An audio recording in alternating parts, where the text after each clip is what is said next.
আসসালামু আলাইকুম, সবাই কেমন আছেন? আশা করি ভালো আছেন। আলহামদুলিল্লাহ, আমিও ভালো আছি। আমরা যাচ্ছি সকালে নাস্তা করতে ময়মনসিংহ চরপাড়া মোড়ে অবস্থিত সরগরম রেস্টুরেন্টে। ওখানে এর আগেও আমরা একদিন গিয়েছিলাম, খাবার ভালোই ছিল, যার কারণে আজকে আবার যাওয়া।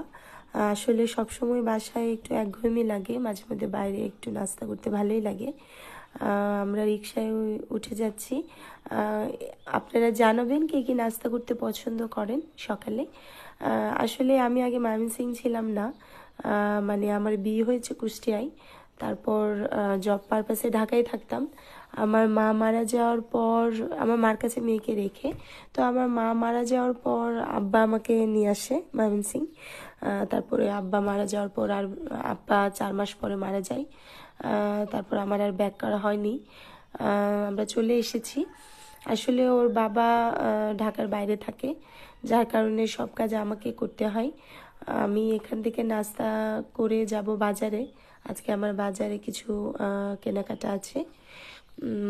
এখানে আমরা বসার পর ওরা আমাকে একটা মেনু দিল, আমি ওটা দেখে খাবারের অর্ডার দিয়ে দিয়েছি। আমার মেয়ে ভারী কিছু খাবে না, আমারও সকালে হালকা খেতেই ভালো লাগে, যার কারণে সিম্পল অর্ডার করেছি পরোটা আর খাসির মাথা দিয়ে বুটের ডাল। একটু বাজারে যাব, আমার বেশ কিছু জিনিস কেনা প্রয়োজন। আসলে সহজে বাসা থেকে মানে বের হওয়া হয় না। সারাদিন পর একটু সন্ধ্যায় বের হই, চাচার বাসায় যাই, ঘন্টাখানেক আড্ডা দিয়ে চলে আসি। কিন্তু দিনের বেলা বের হতে আমার খুবই অলসতা, বিশেষ করে বাজার, ওখানে তো আমার এত বেশি যাওয়া একদমই পছন্দ না। যাই হোক, যেহেতু আমার হাজব্যান্ড আমার সাথে থাকে না, ও জব পারপাসে ওকে দূরে থাকতে হয়, এই জন্য সব কাজ আমাকেই করতে হয়। তো আমি সবসময় পৌরসভা বাজারে বাজার করতে যাই। চলে এসেছি, এটা ব্রহ্মপুত্র নদের পাশেই বাজারটা, যার কারণে খুব তাজা তাজা সবজি এবং খুব তাজা মাছ পাওয়া যায় এখানে।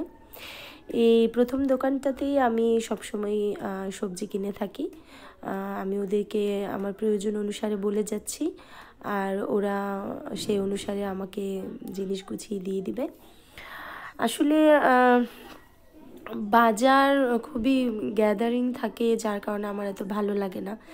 আমার ভিডিও করা দেখে ওরা অনেক মানে মজা নিচ্ছে, কিন্তু খুবই পজিটিভলি নিয়েছে। সবাই আমাকে অনেক হেল্প করেছে। আমি একটা ফুলকপি নিয়েছি শুধু বড়া বানানোর জন্য। বাজারটা যেহেতু আমাদের বাসার কাছেই, এই জন্য গাদা গাদা জিনিস কেনার প্রয়োজন পড়ে না, অল্প করে কিনলেই হয়। আমার বাজার করার আমার সবজি শেষ কেনা, এখন আমি শুটকি কিনবো, যার কারণে শুটকির দোকানে চলে আসলাম। ভাইয়া কিছুদিন আগে কক্সবাজার গিয়েছিল, তখন বেশ কয়েক প্রকার শুটকি এনে দিয়েছিল আমাকে। এই লটকি শুটকিটা শেষ হয়ে গিয়েছে, তাই ওটা নিলাম।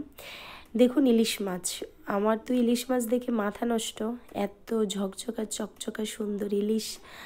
আমি কিছুক্ষণ ভিডিও করলাম, এটা খুবই ভাল লাগলো দেখতে। বাজারে এসে সচরাচর এত বেশি দেখা যায় না, বিশেষ করে শুক্রবারে মাছ থাকে অনেক পৌরসভা বাজারে।